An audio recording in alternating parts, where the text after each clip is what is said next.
Il n'y a pas question d'envoyer l'armée contre des citoyens canadiens. Le gouvernement Trudeau ne s'est pas encore dépêtré de la crise des blocages ferroviaires. Même si une entente de principe a été annoncée, la situation demeure très délicate. Au cœur de ces tensions, l'opposition des chefs héréditaires de la nation Wet'suwet'en au passage d'un gazoduc sur leurs terres ancestrales. Jeff a passé au peigne fin les publicités sur Facebook publiées en marge de cette crise et ce qu'il a trouvé nous en dit plus sur la stratégie d'un acteur clé dans ce dossier. Jeff, avant de s'attarder à ce que vous avez découvert dans cette enquête-là, parlons de la méthode de travail de toi et tes collègues. Vous avez ratissé très, très large. Oui, donc avec Roberto Rocha de CBC et Andrea Bellemare de CBC aussi, on a téléchargé toutes les publicités qui parlaient des blocages de rails à l'aide de la banque de publicité politique de Facebook.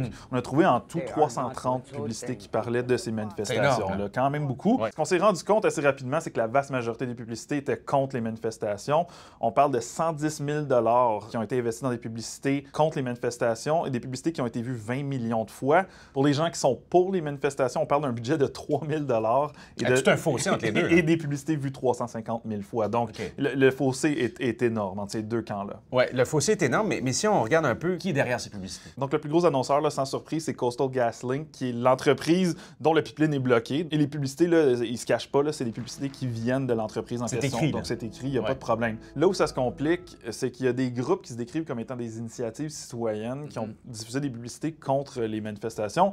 Et on se rend compte qu'ils ont des liens avec l'industrie pétrolière et gazière. Donc, le deuxième plus gros annonceur dans notre banque de données, c'était Canada Action, qui se définit comme des Canadiens qui sont pour le pétrole. Ce groupe-là était un des partenaires de la grand-messe du pétrole à Calgary, le Global Petroleum Show. Donc déjà là, il y a des liens qui sont là. Un autre des plus gros annonceurs, c'est un groupe qui s'appelle Canada's Energy Citizen. Encore là, un groupe qui se définit comme étant des citoyens qui sont pour le pétrole canadien. Eh bien, cette page Facebook-là, elle est carrément gérée par l'Association canadienne des producteurs pétroliers.